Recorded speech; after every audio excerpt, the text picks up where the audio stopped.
हरे कृष्णा। सभी भक्तों का स्वागत है आज के श्री उपदेशामृत के सत्र में। श्री उपदेशामृत का यह 11वां सत्र चल रहा है और श्लोक क्रमांक 5 इसका भाग 2, इसके ऊपर आज हम चर्चा करेंगे। तो श्लोक इस प्रकार से है। कृष्णेति यस्य गिरितं मनसा द्रियेत दीक्षास्ति चेत प्रणितिभिश्च भजन्ति मीशं शुश्रूषया भजन विज्ञमनन्यमन्या निंदादिशून्यरुदमीप्सित संगलब्ध्या। अर्थ, मनुष्य को चाहिए कि जो भक्त भगवान कृष्ण के नाम का जप करता है उसका मन से आदर करे। उसे चाहिए कि वह भक्त को सादर नमस्कार करे जिसने आध्यात्मिक दीक्षा ग्रहण कर ली है और जो अर्च विग्रह के पूजन में लगा हुआ है, एवं उसे चाहिए कि वह उस शुद्ध भक्त की संगति करे और श्रद्धापूर्वक उसकी सेवा करे जो अनन्य भक्ति में आगे बढ़ा हुआ है और जिसका हृदय दूसरों की आलोचना या निंदा करने की प्रवृत्ति से सर्वथा विमुख है। तो इस प्रकार से हमने कनिष्ठ अधिकारी, मध्यम अधिकारी और उत्तम अधिकारी इनके लक्षण देखे थे और हमने देखा था कि किस प्रकार से जो कनिष्ठ अधिकारी है वो उसकी हरिनाम दीक्षा हुई होती है, वो भगवान की सेवा में रत होता है, भगवान के ऊपर श्रद्धा होती है, लेकिन भक्तों के साथ व्यवहार ठीक नहीं होता है। और मध्यम अधिकारी के बारे में हमने देखा कि वो दीक्षित तो होता है, भगवान के ऊपर श्रद्धा होती है और गुरु के आदेश अनुसार पूर्णतया भक्ति में लगा हुआ होता है। लेकिन खास बात एक मध्यम अधिकारी में दिखती है कि वो उसका भक्तों के साथ व्यवहार बहुत अच्छा होता है, मतलब भक्तों के पद के अनुसार वो व्यवहार करता है। और इसमें हमने देखा कि वो किस प्रकार से आदान प्रदान करता है भक्तों से, प्रेम, मैत्री, कृपा और उपेक्षा। भगवान के साथ प्रेम करता है, भक्तों के साथ वो मैत्री का व्यवहार रखता है, जो अज्ञानी होते हैं उनके ऊपर कृपा करता है और जो इग्नोरेंट होते हैं, जो अज्ञानी के ऊपर कृपा और जो ईर्ष्यालु लोग होते हैं उनसे वो दूर रहता है, उनकी वो उपेक्षा करता है। तो इस प्रकार से मध्यम अधिकारी के बारे में हमने देखा। और उत्तम अधिकारी जो है उनका प्रमुख लक्षण हमने देखा कि वो निंदा या आलोचना वो नहीं करते हैं किसी की। तो उनका हृदय तो पूरी तरह से शुद्ध होता है, भक्ति में बहुत आगे बढ़े होते हुए उत्तम अधिकारी और भगवान की पूरी तरह से सेवा में संलग्न रहते हैं। और ख़ासकर ये लक्षण उनमें पाया जाता है कि वो अनन्य भक्ति में लगे हुए होते हैं।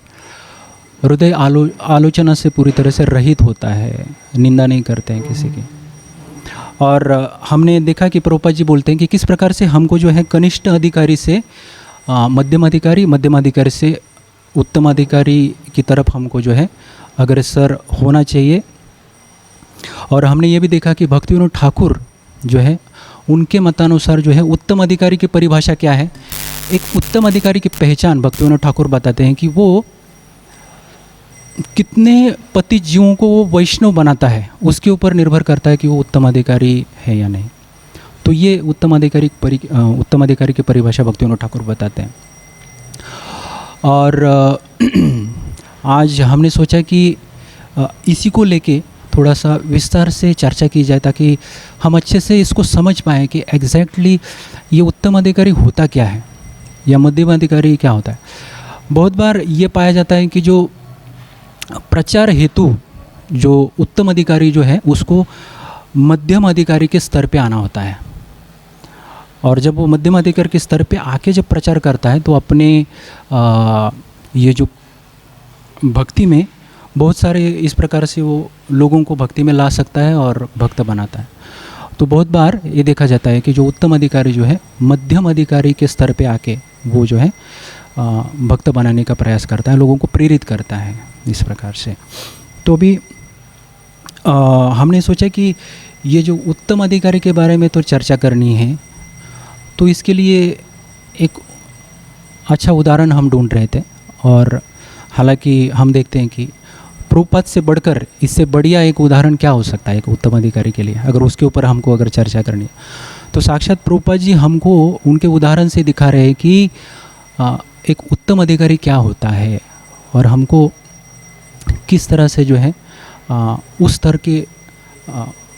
स्तर तक हमको पहुंचना है। तो आइए थोड़ी सी चर्चा करते हैं प्रभुपाद जी के ही चरित्र के ऊपर कि किस प्रकार से उन्होंने अपने उदाहरण से दिखाया कि उत्तम अधिकारी एग्जैक्टली क्या होता है। ऐसा बताते हैं कि उत्तम अधिकारी कि एक डॉक्टर के समान होता है, एक निपुण डॉक्टर, एक एक्सपर्ट डॉक्टर, फिजिशियन जिसको बोलते हैं, कि वो पेशेंट के बीमारी के अनुसार उनको दवाई देता है, उस प्रकार से उनके ऊपर ट्रीटमेंट करता है और उनको ठीक करता है। तो अगर बीमारी बहुत गंभीर होगी तो उस प्रकार से उसका ट्रीटमेंट होता है, और बीमारी उतनी गंभीर नहीं होगी तो उसका ट्रीटमेंट अलग होता है। तो डॉक्टर का व्यवहार जिस प्रकार से अलग अलग पेशेंट के साथ होता है, उसी प्रकार से उत्तम अधिकारी का जो व्यवहार होता है वो भक्तों के साथ और अन्य लोगों के साथ होता है। जब अन्य लोगों के साथ उनका व्यवहार होता है तब वो ये प्रयास करते हैं कि किस प्रकार से लोगों को प्रेरित करके भक्ति में आकर्षित किया जाए उनको, और जब भक्तों के साथ वो व्यवहार करते हैं तो उनके पद के स्तर के अनुसार उनको भक्ति में प्रेरित करके प्रोत्साहन देके भक्ति में वो अग्रसर करते हैं, वो आगे लेके जाते हैं। तो ये उत्तम अधिकारी का बहुत ही मेन रोल यहाँ पे होता है। तो हम देखते हैं कि प्रभुपाद जी का पूरा जीवन जब हम देखते हैं तो हर एक पहलू में हमको प्रभुपाद जी के बहुत सारी शिक्षाएं मिलती हैं और बहुत ही इंस्पिरेशन, प्रोत्साहन मिलता है हमको भक्ति में आगे बढ़ने के लिए। कि एक ऐसा एक उदाहरण प्रभुपाद जी हमारे सामने प्रस्तुत करके गए कि हम हमारे भक्तिमय जीवन में जब भी हमारे साथ संघर्ष आएगा, कठिनाई आएंगी हमारे जीवन में, तो हम केवल प्रभुपाद जी को हमारे सामने रखते हुए हम बहुत आसानी से हम हमारा भक्तिमय जीवन हम जी सकते हैं। तो प्रभुपाद जी के जीवन में एक पहला गुण हमको ये दिखता है कि प्रभुपाद जी अपने गुरु और कृष्ण के कृपा के ऊपर पूरी तरह से निर्भर थे, और बहुत ही बड़ा उनको उनमें वो श्रद्धा थी गुरु के आदेश के ऊपर। तो वृंदावन में, मतलब ये 1965 के पहले, अमेरिका जाने से पहले जब प्रभुपाद जी वृंदावन में थे, उनके राधा दामोदर के क्वार्टर्स में प्रभुपाद जी रहा करते थे, वहाँ पे ट्रांसलेशन किया करते थे बुक्स का। तो वहाँ के बाबा जी ये बताते हैं कि प्रभुपाद जी हर दिन जो है वहाँ पे रूप गोस्वामी और सनातन गोस्वामी की जो समाधि है वहाँ पे जाके प्रभुपाद जी लिटरली वो रोते थे और उनको प्रार्थना करते थे कि किस प्रकार से जो है मेरे गुरु का आदेश उनको मैं सिद्ध करूं, उसके लिए आप मुझे शक्ति दीजिए, उसके लिए मुझे आप प्रेरणा दीजिए ताकि मैं मेरे गुरु का आदेश जो है उसको मैं सिद्ध करूं।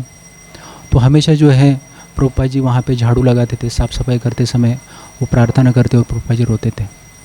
तो इससे ये देखता है कि एक जो है एक उत्तम अधिकारी का भाव कैसे होना चाहिए, कि ना कि मैं मेरे बलबूते पर मैं ये हासिल करके रहूँगा, मेरे गुरु के आदेश जो है मेरे काबिलियत के ऊपर मैं सिद्ध करके दिखाऊंगा।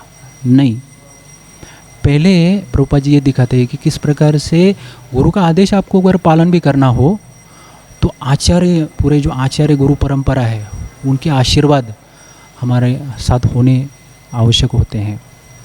और हम ये भी देखते हैं कि प्रभुपाद जी किस प्रकार से कृष्ण की कृपा के ऊपर वो निर्भर थे, कि जब वो अमेरिका जा रहे थे जलदूत में, तब उन्होंने इस प्रकार से एक उनकी एक बहुत फेमस ये जो एक प्रार्थना है उसको बोलते हैं मार्कण्डेय भागवत धर्म। तो मार्कण्डेय भागवत धर्म में प्रभुपाद जी ने वो लिखा है कि उनका मनोभाव क्या है, वो किस प्रकार से पूरी तरह से निर्भर है भगवान की कृपा के ऊपर। और उसमें वो लिखते हैं कि नचाओ नचाओ प्रभु नचाओ सही मते, कि आपकी भगवान ये आपके ऊपर है, आप जैसा मुझे नचाना चाहो उस प्रकार से आप मुझे नचाइए, मैं आपके हाथ का एक कठपुतली हूँ। मैं ये नहीं जानता कि किस प्रकार से बोलना है, क्या बोलना है, वहाँ पे जिन लोगों के साथ मिलूँगा उनको मैं किस प्रकार से प्रचार करूँगा, मुझे कुछ भी पता नहीं है, लेकिन आप जब मुझे शक्ति देंगे तो फिर वो संभव होगा। तो केवल आपकी कृपा के बलबूते पर ही ये संभव होगा। तो इस प्रकार से प्रभुपाद जी का असहाय भाव, इसमें हम देखते हैं कि प्रभुपाद जी जो है पूरी तरह से गुरु और भगवान की कृपा के ऊपर निर्भर थे, आचार्यों की कृपा के ऊपर वो निर्भर थे। तो ये मनोभाव बहुत सुंदरता से प्रभुपाद जी यहाँ पे व्यक्त करते हैं। तो एक उत्तम अधिकारी का बहुत सुंदर लक्षण यहाँ पे दिखाई देता है। जब प्रभुपाद जी अमेरिका पहुँचे तो हालांकि अमेरिका जाने से पहले ही भारत में इतना बड़ा संघर्ष प्रभुपाद जी ने झेला था कि वो संघर्ष जब उनका जो लीलामृत है प्रभुपाद जी का वो पढ़ते हैं तो आंखों से आंसू आना शुरू हो जाता है कि क्या संघर्ष एक भक्त झेल सकता है अपने जीवन में। हालांकि अगर हमारे जीवन में उतना संघर्ष आएगा तो हालांकि ये मैं पर्सनली वैयक्तिक मेरी बात करूँगा कि मैं ये झेल ही नहीं पाऊँगा, भक्ति छोड़ सकता हूँ। लेकिन प्रभुपाद जी का जब ये उदाहरण हम आंखों के सामने देखते हैं कि भारत में होते हुए 40 साल जब वो भारत में थे तो इतना संघर्ष प्रभुपाद जी ने झेला कि ये हमारे कल्पना के बाहर है। कोई व्यक्ति नास्तिक बन सकता है कि भगवान इतने निर्दयी कैसे हो सकते हैं एक भक्त के साथ, लेकिन प्रभुपाद जी ने अपना धीरज खोया नहीं। प्रभुपाद जी ने अपने गुरु के ऊपर का जो विश्वास है वो कभी खोया नहीं। गुरु के आदेश को पालन करने के लिए पूरी तरह से लगे रहे और अंतिम में वो जो पाश्चात्य देश में जाने के लिए सफल हो गए। और हमने देखा कि केवल 10 या 11 साल में जो क्रांति प्रभुपाद ने मचाई वो आज तक का कोई भी ऐसा भक्त वो कर नहीं पाया। तो ये फल है प्रभुपाद जी के अथक प्रयास का, उनके धीरज का, उनके निश्चय का, उनके उत्साह। और हम देखते हैं कि उनका जो विश्वास है, दृढ़ विश्वास गुरु और कृष्ण के ऊपर का। प्रभुपाद जी ने कभी भी अपने जीवन में अपना धीरज खोया नहीं, पेशेंस को प्रभुपाद जी कभी भी गंवाए नहीं। ये बहुत सुंदर एक उदाहरण प्रभुपाद जी हमारे सामने प्रस्तुत करके गए हैं। तो प्रभुपाद जी अमेरिका में जब 26 7th एवेन्यू वहाँ पे जब वो बिल्डिंग में प्रभुपाद जी जब प्रचार किया करते थे, भगवद गीता के ऊपर क्लासेस दिया करते थे, उसके पहले वो डॉक्टर मिश्रा के यहाँ पे थे, लेकिन वहाँ पे उन्होंने देखा कि माहौल कुछ ठीक नहीं है, वो मायावादी थे, तो वहाँ से प्रभुपाद जी शिफ्ट हुए और फिर 26 7th एवेन्यू वहाँ पे भगवद गीता के ऊपर प्रभुपाद जी क्लासेस कंडक्ट किया करते थे। और प्रभुपाद जी के पास काफ़ी सारे कॉन्टैक्ट्स थे, तो उनको प्रभुपाद जी वो कॉन्टैक्ट के द्वारा उन लोगों को एक दिन प्रभुपाद जी ने बुलाने का प्रयास किया। और आप बिलीव नहीं करेंगे, एक दिन ऐसा हुआ कि प्रभुपाद जी ने बहुत सारा परिश्रम किया, वो प्रोग्राम, वो हॉल का साफ़ सफाई किया अच्छी तरह से, किस प्रकार से लोग बैठेंगे और वो सत्संग प्रभुपाद जी लेंगे, पूरा जो प्रिपरेशन है उसका प्रभुपाद जी ने किया। और बाद में रात में प्रभुपाद जी ने देखा कि आधा घंटा हो गया, 1 घंटा हो गया, 1.5 घंटा हो गया, एक व्यक्ति भी वहाँ पे आया नहीं। प्रभुपाद जी अकेले वहाँ पे बैठे थे। सोचिए कितना एक मतलब इतना मेहनत लेने के बाद अगर ऐसा फल किसी को मिलता है तो कितना व्यक्ति निरुत्साही हो जाएगा। लेकिन प्रभुपाद जी ने अपना धीरज खोया नहीं, पेशेंस खोया नहीं। प्रभुपाद जी ने अपना टेप रिकॉर्डर लिया और टेप रिकॉर्डर में अपना मतलब वो ऑन करके प्रभुपाद जी ने लेक्चर दिया। कोई नहीं था वहाँ पे, खाली रूम था, प्रभुपाद जी ने लेक्चर दिया पूरा। और वो लेक्चर प्रभुपाद जी ने रिकॉर्ड किया।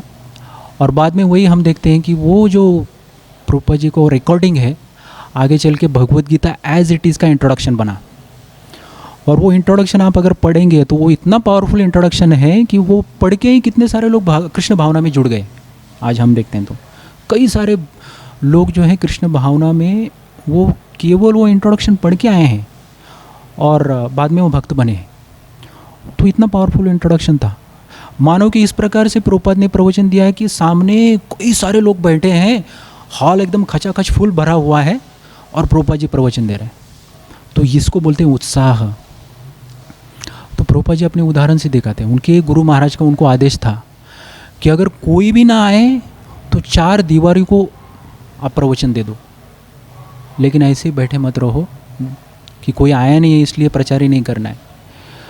तो वो ध्यान में रखते हुए प्रभुपाद जी ने वो प्रवचन दिया।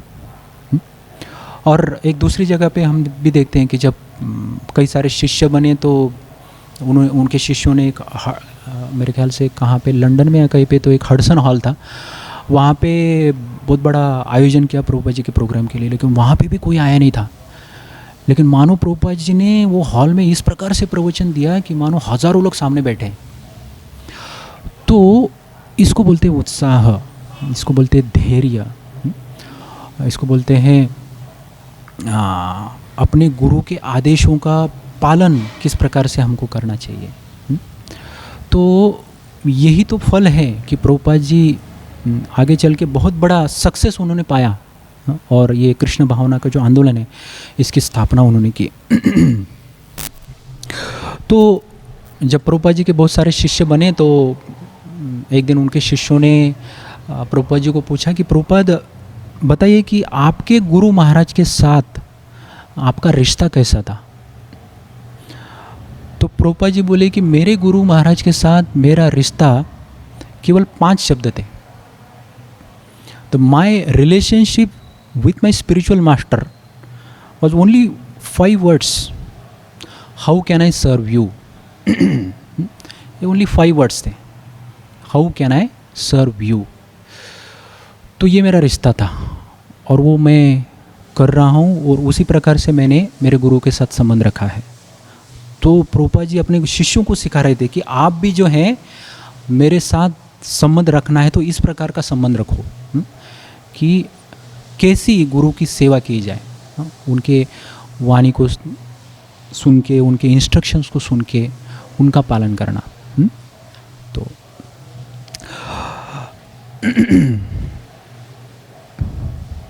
अभी हम देखते हैं कि जब इस्कॉन विदेश में जब बहुत बड़े मात्रा पे फैल गया और प्रभुपाद जी के जब हज़ारों शिष्य बन गए और कई सारे मंदिर प्रभुपाद जी ने खोले, तो हम देखते हैं कि प्रभुपाद जी ने तब ये निर्णय लिया कि उनके जो भारत में कई सारे गुरु बंधु थे उनके साथ प्रभुपाद जी को संपर्क करना था, क्योंकि प्रभुपाद जी ने ये देखा था कि कई सारे उनके गुरु बंधु थे वो उनसे ज़्यादा क्वालिफाइड थे प्रचार करने में। देखिए ये एक बहुत खासियत है प्रभुपाद जी की यहाँ पे। तो उन्होंने वो देखा कि उनके जो गुरु बंधु है वो इतने क्वालिफाइड है लेकिन वो यहाँ पे नहीं आ पा रहे हैं, यहाँ पे नहीं आ रहे। तो उनको लेटर लिखा प्रभुपाद जी ने कि आप जो है अभी मेरे साथ यहाँ पे आइए, विदेश में मैं जहाँ पे हूँ, और अभी ये संस्था बहुत प्रचुर मात्रा में फैली है, तो ये मेरे सारे जो अनुयायी हैं, मैं मेरे सारे अनुयायियों को आपका अनुयायी बना देता हूँ, आप जो कहेंगे वो वैसा करेंगे।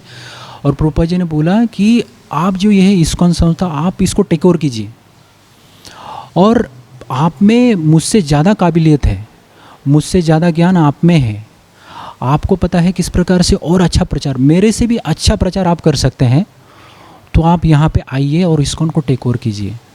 तो देखिए ये प्रभुपाद जी की नम्रता थी। अगर हम देखते हैं कि अगर हम कहीं पे अगर प्रचार करते हैं तो थोड़े बहुत अगर कोई भक्त हम बना लेते हैं तो हम कितना अटैच हो जाते हैं उससे, और वो प्रोजेक्ट अगर हमसे अगर छीन लिया जाए तो मानो कि बहुत बड़ा पहाड़ हमारे सर के ऊपर गिर पड़ा है, ऐसा लगता है कभी कभी अगर किसी प्रोजेक्ट के ऊपर आसक्त होते हैं। लेकिन प्रभुपाद जी इतना सारा प्रचार करने के बाद देखिए 1965 में प्रभुपाद जी अमेरिका गए, 1977 में प्रभुपाद जी का तिरोभाव हो गया। ये 12 साल में प्रभुपाद जी ने 14 बार पृथ्वी का भ्रमण किया, और हम देखते हैं कि 108 मंदिरों की बड़े मंदिरों की स्थापना की, हज़ारों शिष्य प्रभुपाद जी के थे, और कई सारे गुरुकुल्स, फार्म कम्युनिटीज़, गौशालाएँ, कई सारे सेंटर्स, और इतना मतलब बड़े पैमाने पे ये कृष्ण भावना आंदोलन फैला था। लेकिन फिर भी प्रभुपाद जी बिल्कुल आसक्त नहीं थे उससे, और प्रभुपाद जी के मन में ये था कि कैसे ये कृष्ण भावना का प्रचार और ज़्यादा से ज़्यादा हो। तभी तो हम देखते हैं कि डिटैच होने के कारण ही तो ये स्टेप प्रभुपाद जी उठा पाए कि उनके गॉड ब्रदर्स को बोले कि आप आइए यहाँ पे और इस्कॉन को टेक ओवर कीजिए। लेकिन हालांकि वो लेटर को कोई रिप्लाई नहीं मिला प्रभुपाद को, और फिर प्रभुपाद ने खुद ही अकेले ये सिंगल हैंडेडली ये प्रचार आगे जारी रखा। तो हम ये क्वालिटीज़ प्रभुपाद जी की यहाँ पे देखते हैं कि प्रभुपाद जी कितने डिटैच थे। हाँ, आसक्त थे, लेकिन किसको आसक्त थे? अपने गुरु के आदेश का पालन करना है, उससे वो आसक्त थे। ये कृष्ण भावना भावित आंदोलन का प्रचार प्रसार करना है, उससे प्रभुपाद जी आसक्त थे। ज़्यादा से ज़्यादा लोगों को कृष्ण भावना में आकर्षित करना है, उनको भक्त बनाने के लिए प्रभुपाद जी आसक्त थे। तो लेकिन वो पर्टिकुलर संस्था या पर्टिकुलर मूवमेंट लोग उससे प्रभुपाद डिटैच रह के अपना प्रचार कर रहे थे। तो ये बहुत बड़ी सीख हमको प्रभुपाद जी से सीखने को मिलती है। अमेरिका में इस प्रकार से प्रभुपाद जी जब प्रचार प्रसार में लगे थे तो बहुत ही प्रभुपाद जी निपुण थे, किस प्रकार से लोगों को आकर्षित किया जाए, उनको भक्त बना जाए, और जो ऑलरेडी भक्त है उनको फिर आगे भक्ति में बढ़ाया जाए। तो उनके एक प्रभुपाद जी के शिष्य, जब प्रभुपाद जी अमेरिका में थे तो वहाँ पे अमेरिका का वियतनाम के साथ एक वार चल रहा था। तो उसमें अमेरिका ज़बरदस्ती लोगों को पकड़ पकड़ के जो है युद्ध में भेज रहा था। तो उसमें एक प्रभुपाद जी का शिष्य जो प्रभुपाद जी के पास आया और प्रभुपाद जी को बोला कि प्रभुपाद जी मुझे आपकी ये जो संस्था है उसमें पूरी तरह से समर्पित करना है, खुद अपने आप को ज्वाइन करना है, लेकिन एक समस्या है। समस्या यह है कि मुझे अमेरिकन गवर्नमेंट फोर्सफुली जो है वियतनाम वार के लिए ज़बरदस्ती कर रहा है। तो प्रभुपाद जी बोले कि कौन ज़बरदस्ती कर रहा है? प्रभुपाद जी बोले कि ये जो ड्राफ्ट बोर्ड है उनकी तरफ से मुझे ये ज़बरदस्ती की जा रही है। तो प्रभुपाद जी ने वो जो अमेरिकन गवर्नमेंट का जो ड्राफ्ट बोर्ड था उनको प्रभुपाद जी ने लेटर लिखा कि इस प्रकार से एक मेरा शिष्य है और वो पूरी तरह से कृष्ण भावना भावित आंदोलन में खुद को समर्पित करना चाहता है, और वो चैतन्य महाप्रभु का ये जो प्रचार प्रसार है वो करना चाहता है। चैतन्य महाप्रभु का ये जो मैसेज है वो उसका प्रचार प्रसार करके जो है लोगों को भक्त बनाना चाहता है, और उस प्रकार से जो लोगों के जीवन में बहुत बड़ी क्रांति आएगी, लोग जो है भक्त बनेंगे और किस प्रकार से लोग 4 नियमों का पालन करने लगेंगे। तो ये बहुत ही नोबल कॉज के लिए ये खुद को अपने आप को वो समर्पित करना चाहता है। तो देखिए प्रभुपाद की श्रद्धा किसके, ये कृष्ण भावना भावित आंदोलन के जो सिद्धांत है, चैतन्य महाप्रभु का ये जो मैसेज है या जो टीचिंग्स है उसके ऊपर प्रभुपाद जी का श्रद्धा देखिए, पूरी तरह से श्रद्धा थी कि इसको अगर कोई अपनाएगा तो कोई भी व्यक्ति उसको ना नहीं बोलेगा। हालांकि बहुत बार प्रभुपाद जी अपने शिष्यों को ये बोलते थे कि मैं अकेला आदमी अगर इतना सब कुछ कर सकता हूँ तो आप अगर डिसाइड करें तो कितना कुछ आप कर सकते हैं। एक बार प्रभुपाद जी ने बोल के भी दिखाया, क्योंकि उनके शिष्यों को प्रभुपाद जी बोल रहे थे कि आपको क्या पूरी तरह से श्रद्धा है कि कृष्ण ही परम पुरुषोत्तम भगवान है? अगर प्रभुपाद जी बोले कि वास्तव में आपको अगर कृष्ण परम पुरुषोत्तम भगवान है ये आपको पूरी तरह से आपकी श्रद्धा होती तो ये पूरा जगत जो है केवल 18 दिन में हमें पूरे जगत को जो है कृष्ण भावना भावित बना सकते हैं। लेकिन प्रभुपाद जी बोले कि आप में उतनी श्रद्धा नहीं है।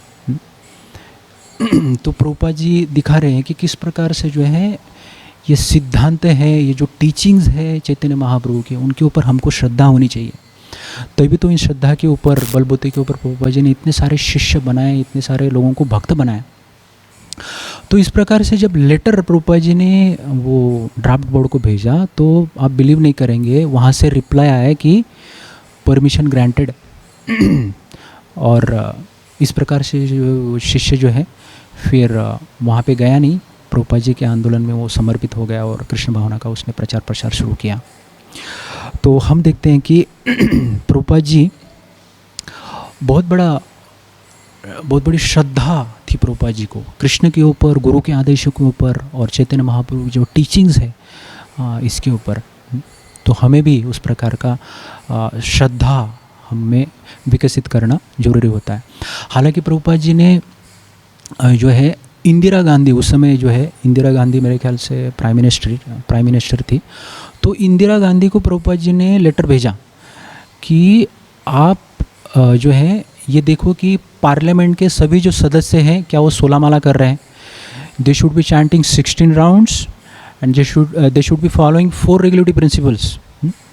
अगर वो ये अगर अच्छी तरह से वो कर रहे हैं तो फिर संसद का कार्यकलाप बहुत अच्छे से चलेगा। तो प्रभुपाद जी ने वो लेटर भेजा इंदिरा गांधी को, लेकिन प्रभुपाद जी को कुछ रिप्लाई आया नहीं। और हम ये देख सकते हैं कि इसके द्वारा प्रभुपाद जी हमको दिखा रहे हैं कि इस प्रकार से अगर कोई ये सिद्धांतों को अपने जीवन में अपनाता है, भक्ति के सिद्धांतों को, तो व्यक्ति भक्ति में नहीं, बाहर के भौतिक जगत में भी कहीं पे भी होगा, वो पॉलिटिकल फील्ड होगा या कौन सा भी फील्ड होगा, तो वहाँ पे भी वो एक यशस्वी व्यक्ति बन सकता है, एक सफल व्यक्ति हो सकता है वहाँ पे। तो महात्मा गांधी को भी प्रभुपाद जी ने लेटर भेजा कि आप अभी क्या करो कि आपका अभी उम्र हो चुका है, तो आप अभी रिटायर्ड हो जाओ, ये पॉलिटिकल जो लाइफ है, ये पॉलिटिकल अफेयर्स है, इससे आप बाहर आ जाइए और हम दोनों मिलके जो हैं ये भगवत गीता का प्रचार प्रसार करेंगे। नहीं तो फिर प्रभुपाद जी ने लिखा कि उनको कि आपको ये बहुत बड़ा खतरा है, आपके जीवन को खतरा है, तो आप रिटायर्ड हो जाइए अभी। लेकिन महात्मा गांधी ने प्रभुपाद जी के लिए लेटर को रिप्लाई दिया नहीं, और हम देखते हैं कि उसका परिणाम आगे चल के क्या हुआ। तो यहाँ पे देखते हैं कि प्रभुपाद जी की श्रद्धा, प्रभुपाद जी का दृढ़ विश्वास कितना था। और एक सुंदर उदाहरण हम देखते हैं कि प्रभुपाद जी की एक शिष्या थी गोविंद दासी। तो ये गोविंद दासी जब कृष्ण भावना भावित आंदोलन में ये आ गई, जुड़ गई, तो दीक्षा होने के बाद उसका पूरी तरह से जीवन शैली उसकी बदल गई। तो उसके पिताजी, गोविंद दासी के पिताजी, एक कंप्लेंट लेके प्रभुपाद जी के पास आए। बोले आपने क्या कर दिया ये मेरी बेटी को, उसका नाम बदल दिया, गोविंदा क्या रख दिया, और उसका पूरा लाइफस्टाइल बदल दिया है, वो हरे कृष्णा हरे रामा हर दिन वो बोलती रहती है, और ये क्या किया उसने उसके साथ आपने। तो प्रभुपाद जी बोले कि क्या किया मतलब, तो कुछ गलत किया, तो आपको कुछ प्रॉब्लम है। हाँ बोले ये मेरी बेटी अभी नॉर्मल नहीं है। तो प्रभुपाद जी बोले कि ठीक है आप यहाँ पे आ जाइए। तो वो प्रभुपाद जी ने अपने शिष्यों को वहाँ पे बुलाया, जो कि बहुत सारे इंडियन ही शिष्य थे। तो वो उन शिष्यों को बुलाया और प्रभुपाद जी बोले कि don't you like the Indian culture. तो शिष्य बोले प्रभुपाद जी को, Prabhupada ji it's Indian culture is wonderful. तो प्रभुपाद जी आगे बोले कि don't you like the Indian dress. तो प्रभुपाद जी बोले Prabhupada ji it's a wonderful. Don't you like the Indian culture lifestyle. Prabhupada ji बोले शिष्य बोले कि प्रभुपाद इट्स अ वंडरफुल।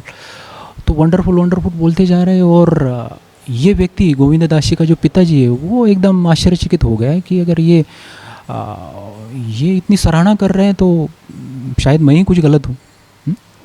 क्योंकि वो आते समय बोले कि ये मेरे बेटे ने कैसा ड्रेस पहना है, वो कैसा वो बेडशीट पहन के रखा है, हालांकि वो साड़ी पहनती थी। तो बोले कि ये क्या बेडशीट जैसा वो पहनती है, और उसका पूरा लाइफस्टाइल बदल गया है। तो प्रभुपाद जी ने अपने शिष्यों के सामने इनके पिताजी को कन्विंस किया कि किस प्रकार से कृष्ण भावना का आंदोलन का ये जो लाइफस्टाइल है ये एक्चुअली आइडियल है, और उस तरीके से अगर कोई व्यक्ति जीवन जिएगा तो वही व्यक्ति सुखी हो पाएगा अपने जीवन में। तो फिर प्रभुपाद जी वो सब डिस्कशन होने के बाद प्रभुपाद जी बोले कि अगर उनको कुछ प्रॉब्लम है तो आपको कोई प्रॉब्लम। तो गोविंद दासी के पिताजी उनको बोले कि I don't have any problem now. तो देखिए प्रभुपाद जी की खूबी किस प्रकार से जो है न केवल भक्तों को प्रेरित करते थे, लेकिन जो नास्तिक है बाहर के भौतिकवादी लोगों को भी प्रभुपाद जी किस प्रकार से कन्विंस करते थे। तो ये एक उत्तम अधिकारी की एक खूबी होती है कि लोगों को किस प्रकार से कृष्ण भावना में कन्विंस करना। एक बार ब्रह्मानंद प्रभु और गर्गमुनि प्रभु की जो माता है, जब ये विदेशी भक्त जब कृष्ण भावना आंदोलन में जुड़ गए तो उनका भी नाम बदल गया, गर्गमुनि प्रभु और गर्गमुनि और ब्रह्मानंद प्रभु। तो ये जब इनकी माँ प्रभुपाद जी के पास आई तो वो प्रभुपाद जी को कंप्लेंट करने लगी, क्या बोले आप मेरे दोनों बेटे आपने ले लिए, ये क्या चल रहा है, हाँ दोनों बेटे आपके पास हैं।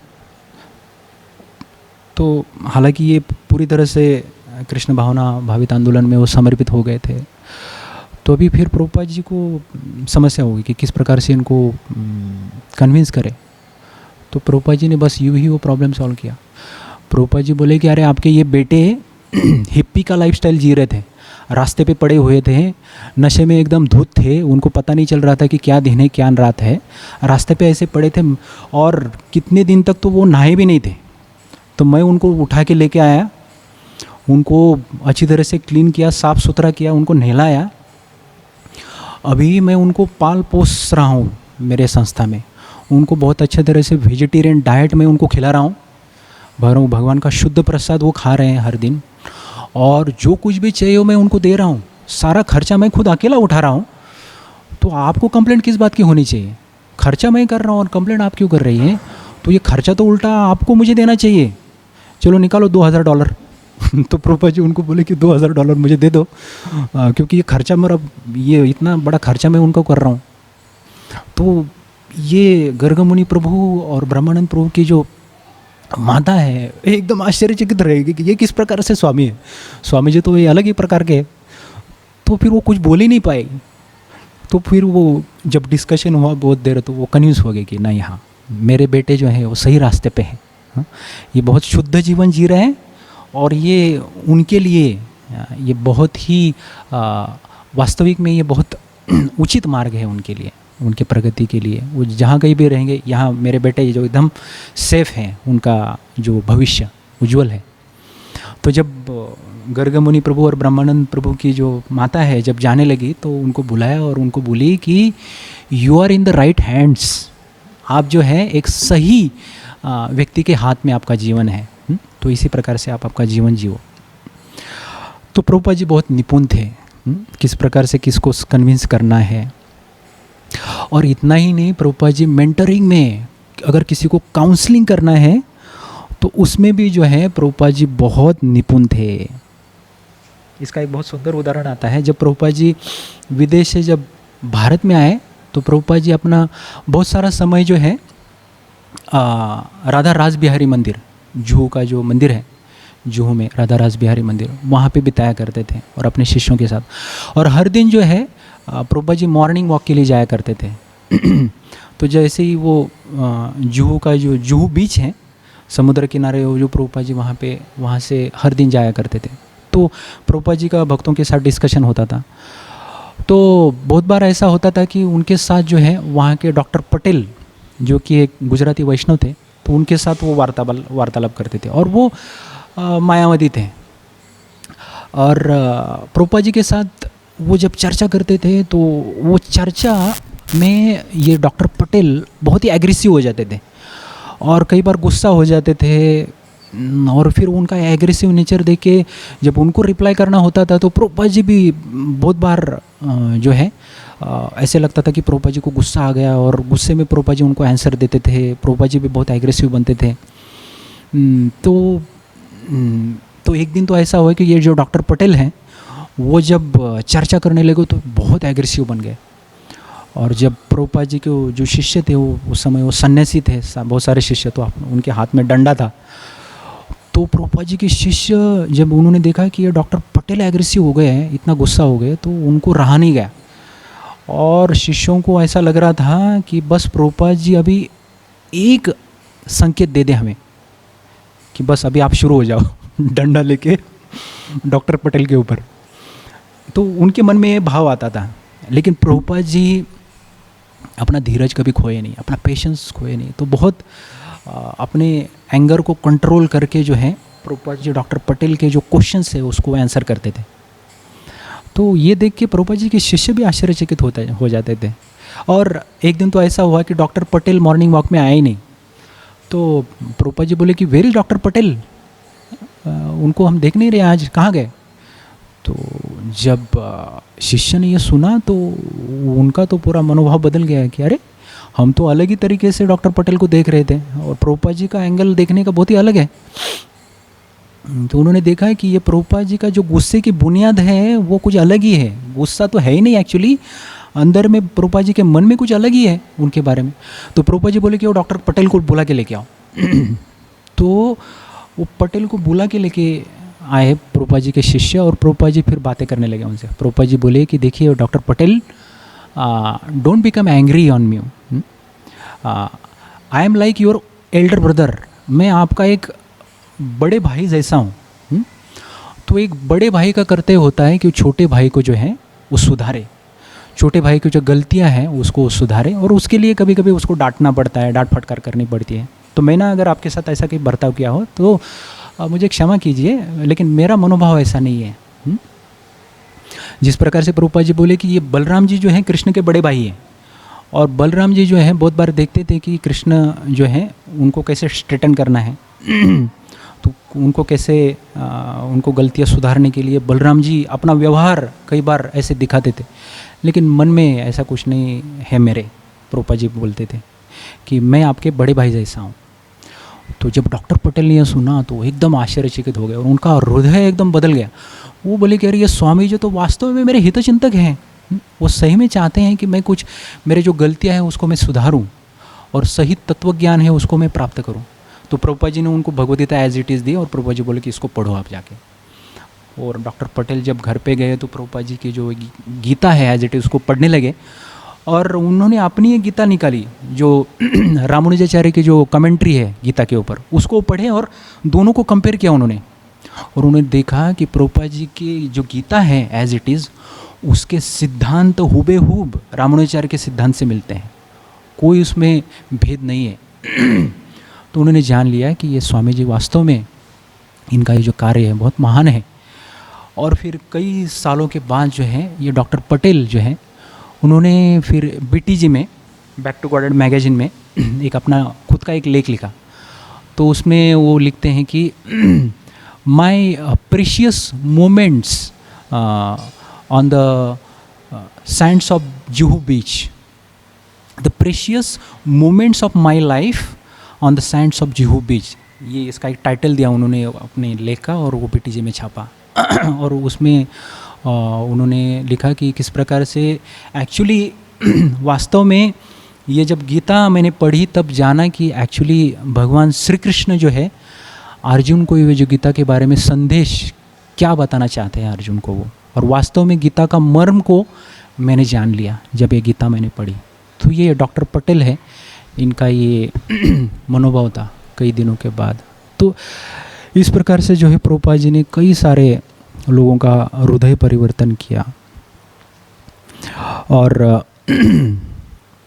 अभी हम कुछ ऐसे इंसिडेंट देखेंगे प्रभुपाद जी के लाइफ में, तो बहुत ही काउंसलिंग में प्रभुपाद जी कितने निपुण थे, कितने एक्सपर्ट थे। उनका काउंसलिंग, उनका मेंटरिंग उनके शिष्यों के लिए हो या कोई नवसिखिया भक्त हो उनके लिए। तो एक प्रभुपाद जी की एक शिष्या होके गई, उनका नाम है मनमोहिनी माता जी। तो ये मनमोहिनी माता जी वो उस समय की इस्कॉन की एक बहुत छोटी उम्र की एक प्रभुपाद जी की शिष्य होके गई। उसका वो जब 19 साल की थी तब उसको दीक्षा दी गई।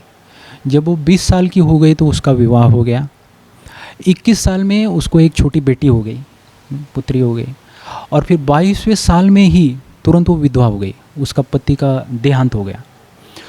तो अभी ये बहुत बड़ी समस्या हो गई उसके लिए। अभी हालांकि यंग होने के कारण तो फिर उसके मन में आया कि शायद हो सकता है फिर दूसरा विवाह किया जाए। तो उसके एक भाई थे, तो वो जो भाई है तो उनको लेके प्रभुपाद जी के पास आए। तो उनका नाम था स्वरूप दास। तो वो जब अपनी बहन मनमोहिनी माता जी है उनको लेके जब प्रभुपाद जी के पास आए तो प्रभुपाद जी को पता चल गया कि ये किसके लिए आए हैं उनके पास। तो प्रभुपाद जी उनका मनोभाव जाने और प्रभुपाद जी बोले कि सो मनमोहिनी,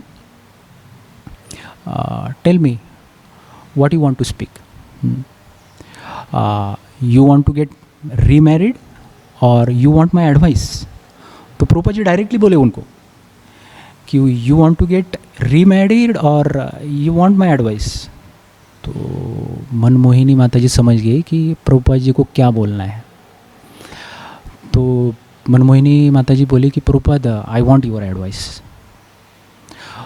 तो प्रभुपाद जी उनको समझाने लगे। प्रभुपाद जी बोले कि देखो ये एक इस प्रकार का ये उम्र होता है कि इस उम्र में मतलब ये इंग्लिश में बोलूँगा मैं कि this is the age where actually मतलब this is a very terrible age where womens are unchaste and men are irresponsible. मतलब इस उम्र में जो है प्रभुपाद जी बोलना चाहते थे कि स्त्रियां जो है अनचेस्ट होती है, पतिव्रता का पालन वो कर नहीं पाती हैं, वो ये वेग काम वासना का इतना प्रबल होता है। और जो मेन होते हैं वो अपना इररिस्पॉन्सिबल बिहेवियर वो दिखाते हैं यहाँ पे। तो बेटर आप ये रिस्क मत ले लो, प्रभुपाद जी का मनोभाव ये था। तो प्रभुपाद जी इस प्रकार से वो समझा रहे थे। तो स्वरूपदास उनके भाई जो है गोविंद मनमोहिनी माता जी के जो भाई है वो तुरंत बोले प्रभुपाद जी लेकिन आप ही बोलते हैं कि woman should be protected. Prabhupada ji अपने तात्पर्य में लिखते हैं कि स्त्रियों को जब वो छोटी होती है बचपन में अपने माता पिता के संरक्षण में वो रहती हैं, जब वो बड़ी हो जाती है तो अपने पति के संरक्षण में वो रहती हैं, और जब वो स्त्रियां जब बूढ़ी हो जाती हैं तो अपने बड़े बेटे हैं या बड़ी बेटियां हैं उनके संरक्षण में वो रहती हैं। तो हमेशा जो उसको संरक्षण मिलता रहता है। तो स्वरूपदास बोले कि Prabhupada you only said that woman must be protected. तो प्रभुपाद फिर आगे बोले कि हाँ, तो मैं एक कंडीशन में रेडी हूँ इसका रीमैरिज के लिए। अगर आप ऐसा पति ढूंढ के लाए जो कॉन्ट्रैक्ट साइन करे कि ये जो मनमोहिनी है वो कभी बूढ़ी नहीं होगी, ये कभी बीमार नहीं गिरेगी और ये इसका कभी मृत्यु नहीं होगा, ऐसा कॉन्ट्रैक्ट अगर कोई साइन करके देता है तो उसके साथ मैं इसका विवाह करने के लिए रेडी हूँ। तो ये पूरे बिविल्डर हो गए कि प्रभुपाद जी ऐसे कैसे हो सकता है। तो प्रभुपाद जी बोले हाँ, ये अगर मनमोहिनी अगर कृष्ण भावना में आई है और कृष्ण का उसने अगर पूरी तरह से शरण ग्रहण किया तो कृष्ण, मैं बोलता हूँ कि कृष्ण ऐसी सुरक्षा उसको प्रदान करेंगे और पूरी तरह से सुरक्षा केवल कृष्ण ही प्रदान कर सकते हैं। इस जगत का कोई भी व्यक्ति ऐसी सुरक्षा उसको प्रदान नहीं करेगा। सो वाई टू टेक रिस्क। सो मनमोहिनी को प्रभुपाद जी बोले कि Manmohini, by your own example set such an example that example should be very exemplary, ideal. Set a chaste example for your daughter and chaste example for Lord Shri Krishna. तो इस प्रकार से आप आपका जीवन जियो। तो फिर ये जब सुने तो प्रभुपाद जी मतलब ये मनमोहिनी फिर कन्विंस हो गई और फिर उसने अपना पूरा जीवन जो है इस्कॉन में इस तरीके से जिया और प्रभुपाद जी ने उसको फुल प्रोटेक्शन दिया। और फिर हम देखते हैं कि आज भी जो है मनमोहिनी माता जी के जो 2 पोतियां हैं वो बहुत अच्छे से कृष्ण भावना आंदोलन में अपना जीवन जी रही है और उसकी जो बेटी भी है वो भी बहुत अच्छे से जीवन बिता रही है एज भक्त के रूप में। तो कहने का तात्पर्य है कि प्रभुपाद जी का मेंटरिंग और काउंसलिंग किस प्रकार से था। अभी इसको हम लोग जनरलाइज नहीं कर सकते।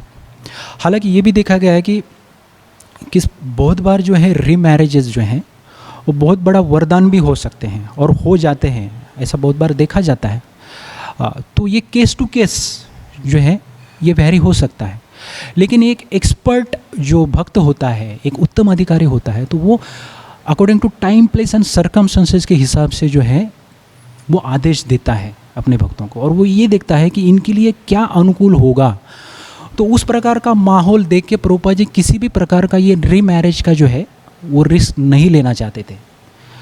तो प्रभुपाद जी ने देखा कि इसके भक्ति के लिए अगर ये स्टेप अनुकूल है तो प्रभुपाद जी उसके लिए फर्म थे और वो जो है मनमोहिनी माता जी ने उसको उस आदेश को ग्रहण किया और हम देखते हैं कि वो उसमें सक्सेसफुल हो गई। लेकिन हम ये भी देखते हैं कि प्रभुपाद जी ने कई सारे ऐसे इंसिडेंट हो गए कि प्रभुपाद जी ने वहाँ पे रीमैरिज के लिए भी अलाउ किया गया है। तो वो इंसिडेंट हम अभी थोड़ा सा उसके बारे में चर्चा करेंगे, किस प्रकार से प्रभुपाद जी जो है एक्सपर्ट थे अपने डिसीजन देने में। प्रभुपाद जी ये जो उनके शिष्य होके गए यदुवर प्रभु और विशाखा माता जी, तो ये इस्कॉन में दीक्षा होने के बाद उनको ये नाम मिला।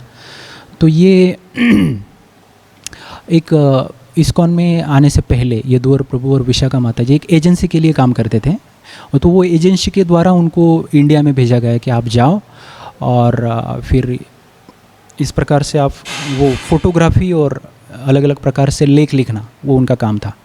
तो बोले कि वो एजेंसी ने जब उनको भेजा इंडिया में तब वो एक मैगज़ीन में अपना एक लेख छापना चाहते थे, उसके लिए बहुत सारे फ़ोटोग्राफ्स और आर्टिकल्स वो जमा कर रहे थे। तो उसी दौरान वो बम्बई में विशाखा माता जी और वो यदुवर प्रभु इस्कॉन के संपर्क में आए। जब संपर्क में आए तो प्रभावित हो गए एकदम पूरी तरह से, और फिर वो भक्त बन गए। और मतलब जब प्रभुपाद जी ने देखा कि ये विशाखा माता जी और यदुवर प्रभु ऐसे ही घूम रहे हैं गर्लफ्रेंड बॉयफ्रेंड की तरह, तो उन्होंने पूछा कि आप why don't you get married. तो प्रभुपाद जी बोले कि मैं खुद लगाऊंगा आपका शादी, आप चिंता मत करो, लेकिन आप ऐसे बिना विवाह के घूमो मत इधर उधर, आप शादी करो और फिर आप रहो। तो ये दोनों बहुत खुश हो गए। तो प्रभुपाद जी ने गुरुदास प्रभु जो है उनको बुलाया और बोले कि इनके मैरिज के लिए आप पूरी तरह से व्यवस्था करो, इनका शादी मैं खुद लगाने वाला हूँ। अब उसी समय ये मेरे ख्याल से 1970s की बात होगी। तो उस समय प्रभुपाद जी के दूसरे एक शिष्य वहाँ पे आए प्रभुपाद जी के पास, और उन्होंने प्रभुपाद जी को बोला कि Prabhupada I want to get remarried, मैं दूसरा विवाह करना चाहता हूँ, मैं मेरे पहले पत्नी को मैंने त्याग दिया है और मुझे दूसरा विवाह करना है। तो प्रभुपाद जी ने बातचीत की और प्रभुपाद जी ने देखा कि इसकी जो दूसरी पत्नी है जिसके साथ ये मेरा शिष्य विवाह करना चाहता है वो ऑलरेडी 1 महीना गर्भवती है, 1 महीने से वो गर्भवती है। तो प्रभुपाद जी के लिए बहुत बड़ा अभी प्रश्न दिमाग में था कि कन्फ्यूजन में थे प्रभुपाद जी अभी क्या किया जाए। अगर ये व्यक्ति को हाँ बोल दिया जाए तो ये फिर डिसऑनरेबल मैरिज हो जाएगा एक वैदिक संस्कृति के हिसाब से, और इसको अगर ना बोल दिया जाए तो वो बेचारी वो स्त्री का क्या हो जाएगा, वो तो अनाथ है, उसके पेट में ऑलरेडी एक बच्चा है। तो उसके बारे में प्रभुपाद जी सोच रहे थे कि उसको कुछ तो प्रोटेक्शन मिल जाएगा, और ये मेरा शिष्य है तो वो अगर उसकी रिस्पॉन्सिबिलिटी लेने के लिए तैयार है तो फिर प्रभुपाद जी ने वो रिस्क भी लेना उचित समझा। और प्रभुपाद जी उसको बोले कि ठीक है, कोई बात नहीं, मैं तैयार हूँ उसके लिए, अगर आप उसकी जिम्मेदारी लेने के लिए तैयार हो। और फिर प्रभुपाद जी ने दोनों को देखा कि ये इसके लिए भक्ति में आगे बढ़ सकता है, ये भक्ति के लिए इसके अनुकूल है, और उस स्त्री के लिए वो भी अनाथ नहीं रहेगी, उसकी भी ये जिम्मेदारी उठा रहा है ये, तो उसके लिए भी वो सही है। तो ये दो गुरुदास प्रभु जी को बुलाया और गुरुदास प्रभु को बोला प्रभुपाद जी कि बोले प्रभुपाद कि 2 कुंड बनाओ और दोनों की शादी जो है एक ही मंडप में होगी लेकिन कुंड अलग रहेंगे। तो हाँ, ये जो शिष्य है इसकी शादी हो गई, ये जो रीमैरिज ये जो हो रहा था, तो इसकी शादी प्रभुपाद जी ने, मतलब प्रभुपाद जी वहाँ पे नहीं आए थे, लेकिन शादी शिष्यों को बोला कि इसकी शादी अच्छे से कर दो, तो कंप्लीट हो गई। और जब विशाखा माता जी और यदुवर प्रभु जी उनकी शादी जब होने लगी तो प्रभुपाद जी वहाँ पे आ गए। तो प्रभुपाद जी बहुत चतुर थे। तो फिर दोनों जो कपल्स थे उनको प्रभुपाद जी ने आशीर्वाद दिया और बोले कि अभी अच्छी तरह से आपका कृष्ण भावना भावी जीवन आप जियो। तो एक देख सकते हैं कि प्रभुपाद जी की खूबी, प्रभुपाद जी ने इस प्रकार से प्रभुपाद जी डिसीजन लेते थे कि क्या उनके शिष्यों के लिए, लोगों के भक्ति के लिए क्या अनुकूल है, उस प्रकार से प्रभुपाद जी जो है डिसीजन लेते थे और उसको अमल करते थे उसके ऊपर।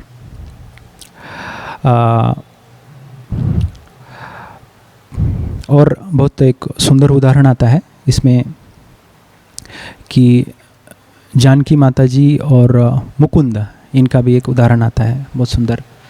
अभी ये जानकी माता जी और मुकुंद एक ऐसा कपल है कि ये भी उनका विवाह नहीं हुआ था और वो प्रभुपाद जी के संपर्क में आए अमेरिका में।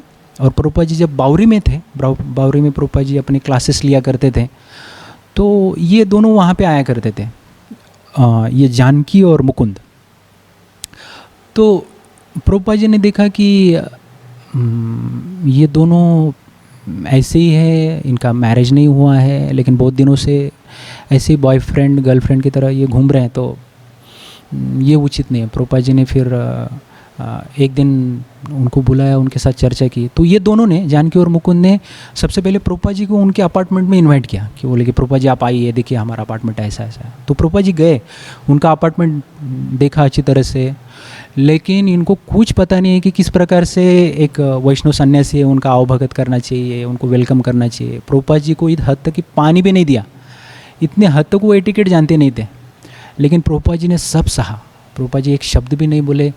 प्रभुपाद जी बोले कि आप दूसरे दिन आप मेरे यहाँ पे आइए, मैं आपके लिए प्रसाद बनाना चाहता हूँ। तो दूसरे दिन दोनों मुकुंद और जानकी प्रभुपाद जी के पास आए और प्रभुपाद जी ने अपने हाथों से उनके लिए प्रसाद बनाया और इतना स्वादिष्ट प्रसाद उनको बना के उनको खिलाया। और ये जानकी इतनी प्रभावित हो गई प्रभुपाद जी के ऊपर। और प्रभुपाद जी बोले कि आप ऐसे दोनों ऐसे मत रहो, यू मस्ट गेट मैरिड। आप जो हैं दोनों शादी कर लो और आप दोनों की शादी मैं खुद लगाऊंगा। देखिए यहाँ पे भी प्रभुपाद जी ने सन्यासी होके प्रभुपाद जी ने रिस्क लिया और प्रभुपाद जी बोले कि आपकी शादी मैं खुद लगाऊंगा और जो कुछ भी चाहिए इसके लिए मैं खुद अरेंज करूंगा। तो मुकुंद और जान की शादी, उनके शादी के लिए जो भी कुछ मटेरियल चाहिए था, साधन सामग्री चाहिए थे, उसको लेने के लिए प्रभुपाद जी भारत आए। भारत से सब कुछ प्रभुपाद जी ने खरीदी किया शादी के लिए, जो कुछ भी चाहिए था। और वर्णन आता है कि प्रभुपाद जी ने जानकी माता जी के लिए एक लाल रंग की साड़ी खरीदी कर ली और उसको लेके प्रभुपाद जी अमेरिका आए और फिर वो साड़ी जानकी माता जी को बताया प्रभुपाद जी ने को किस प्रकार से साड़ी पहननी है। हालांकि वो साड़ी खुद के ऊपर प्रभुपाद जी ने डाल के उसको सिखाया कि इस प्रकार से साड़ी पहना जाती है। देखिए मतलब एक सन्यासी, इस्कॉन का एक फाउंडर आचार्य किसी को अगर भक्त बनाने के लिए किस प्रकार से नम्र बन सकता है, किस हद तक वो नंबर बन सकता है, मतलब ये देख के हम कभी कभी द्रवित हो जाता है हमारा हृदय कि एक भक्त, एक उत्तम अधिकारी किस स्तर तक जा सकता है, वो नम्रता को अपना सकता है अपने जीवन में। तो फिर वो साड़ी जब ये जो जानकी माता जी ने जब पहनी तो फिर उनका बहुत अच्छे से मैरिज वहाँ पे हो गया। और वर्णन आता है कि वो वही साड़ी को लेके यमुना माता जी ने अपना विवाह किया।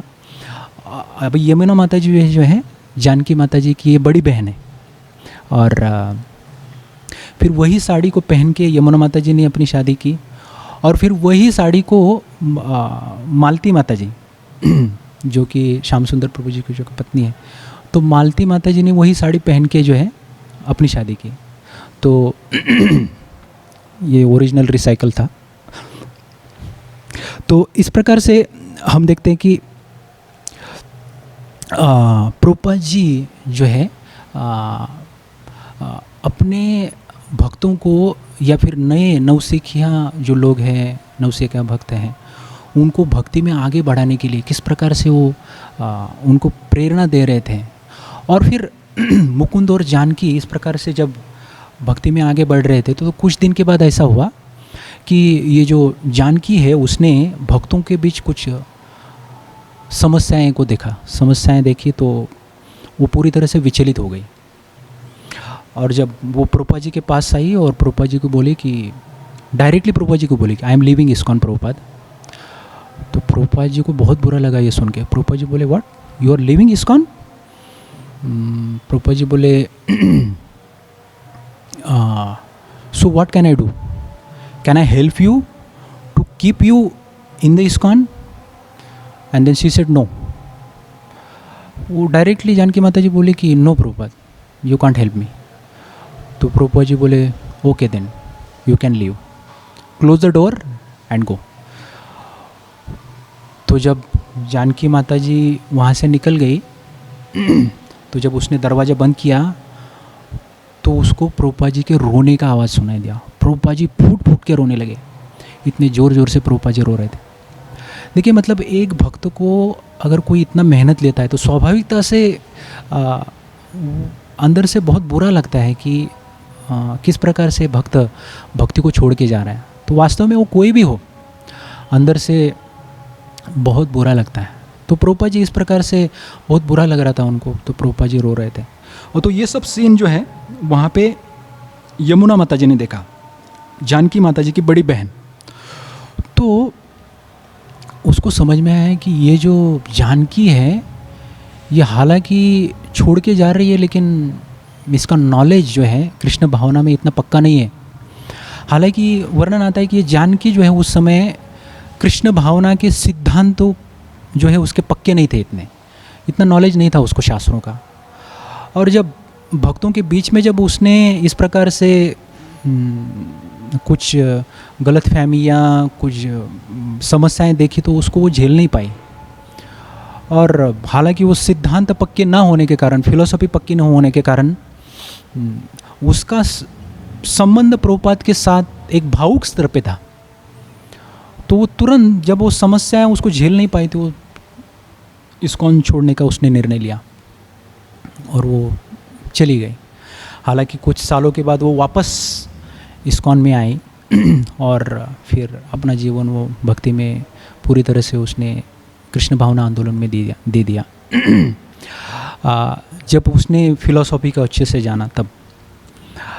लेकिन यहाँ पे देखते हैं कि यमुना माता जी ने जब ये जानकी माता जी को ऐसे जाते हुए देखा और फिर प्रभुपाद जी को रोते हुए उसने आंखों के सामने देखा तो उसको बहुत बुरा लगा। कि फिर उसने ठान लिया कि मुझे भी, मैं अगर दीक्षा लूँगी तो दीक्षा से पहले, गुरु को स्वीकार करने से पहले मैं गुरु तत्व क्या होता है इसको मैं अच्छी तरह से जानूंगी, गुरु के साथ जो संबंध है उसको मैं अच्छी तरह से जानूंगी, फिलॉसफी के द्वारा, तत्वज्ञान के द्वारा एक शिष्य की पात्रता क्या होनी चाहिए।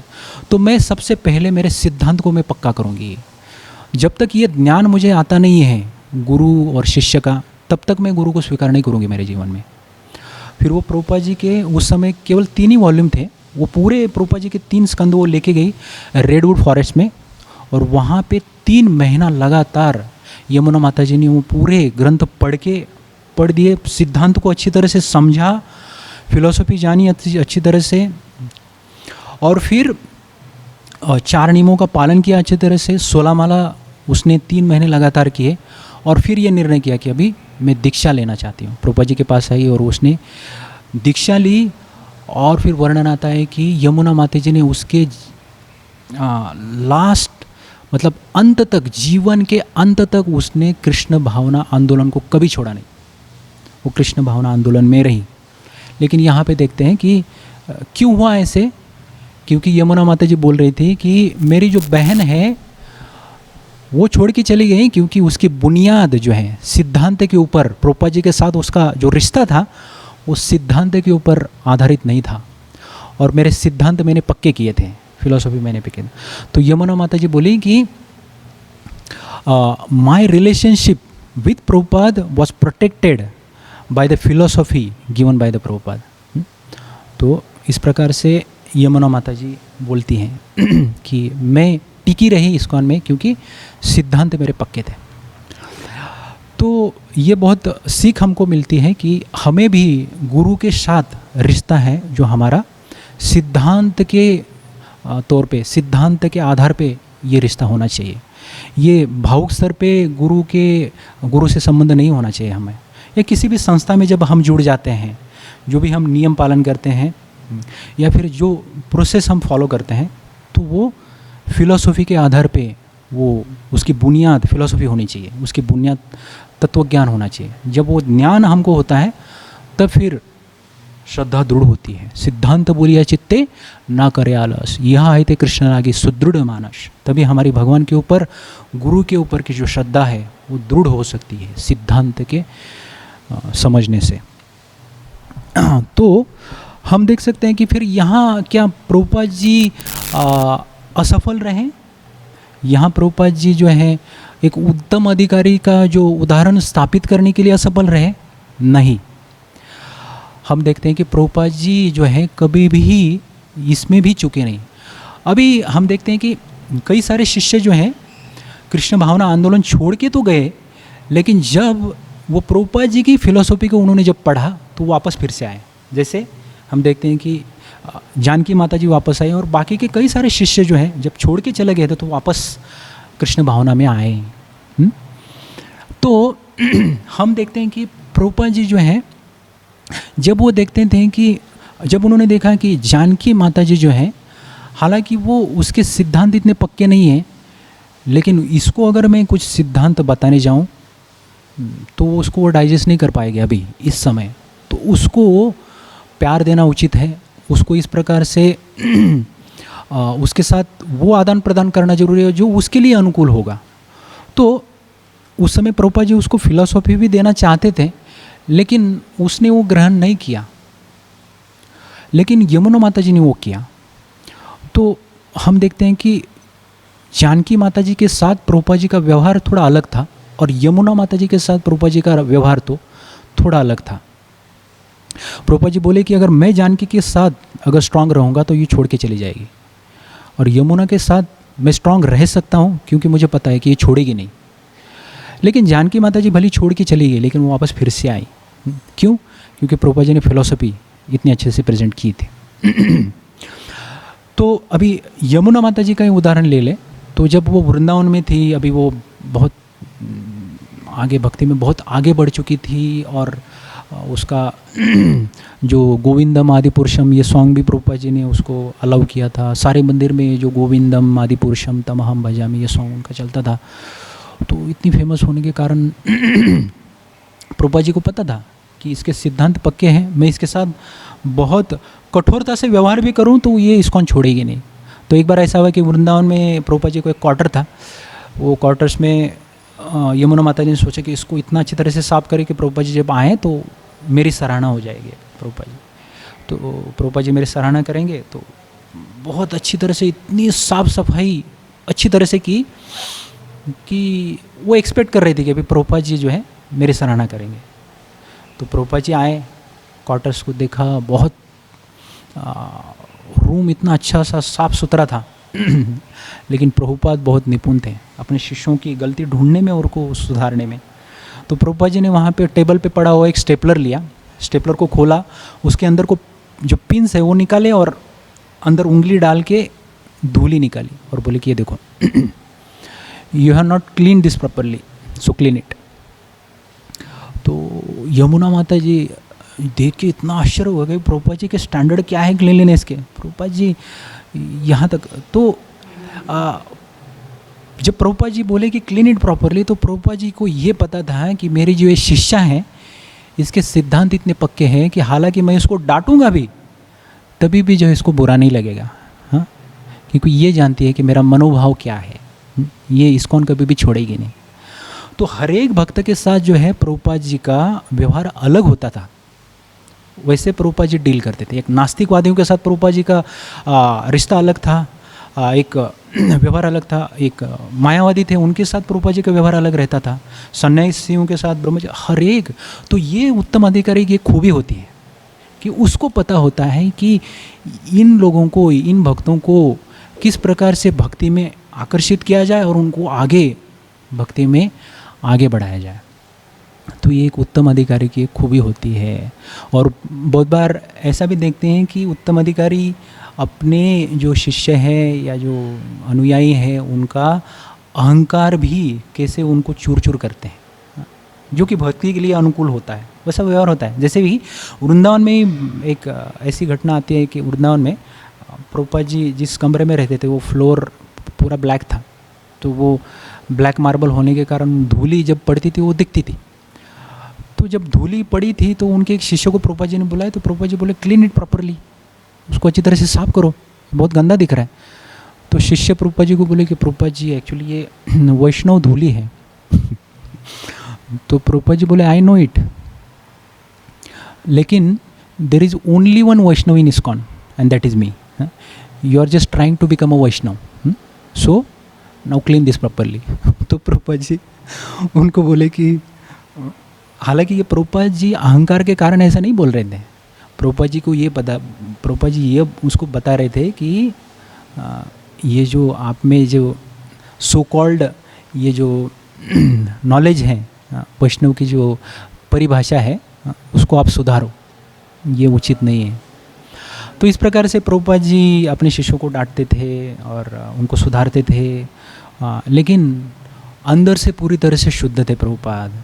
उनका इंटेंशन बहुत ही प्योर था कि उनके शिष्य भक्ति में आगे बढ़े, भगवान के प्रेम को प्राप्त करें, लेकिन पूरी तरह से निस्वार्थ होके वो सेवा करते थे। तो हम ये भी देखते हैं कि जब बड़ी इस्कॉन की संस्था भी स्थापन की तो भी प्रभुपाद जी पूरी तरह से अनासक्त थे, है कि नहीं। तो प्रभुपाद जी अपने उदाहरण से हमको सिखा रहे हैं कि एक उत्तम अधिकारी कैसा होता है। तो एक उत्तम अधिकारी का व्यवहार कैसा होना चाहिए, एक बहुत सुंदर तरीके से प्रभुपाद जी के उदाहरण से हमको सीखने को मिलता है। तो बताने के लिए बहुत कुछ है, लेकिन हम यहीं पे विराम देना चाहेंगे। तो अगला 6वें श्लोक के श्लोक जो है उपदेशामृत का, उसके ऊपर हम बाद में चर्चा करेंगे। अभी यहाँ पे 5वां श्लोक ये ख़त्म होता है। तो बहुत बहुत धन्यवाद। श्री उपदेशामृत की जय, श्रील रूप गोस्वामी की जय, श्रील प्रभुपाद की जय, निताय गौर प्रेमानंदे, हरि हरि।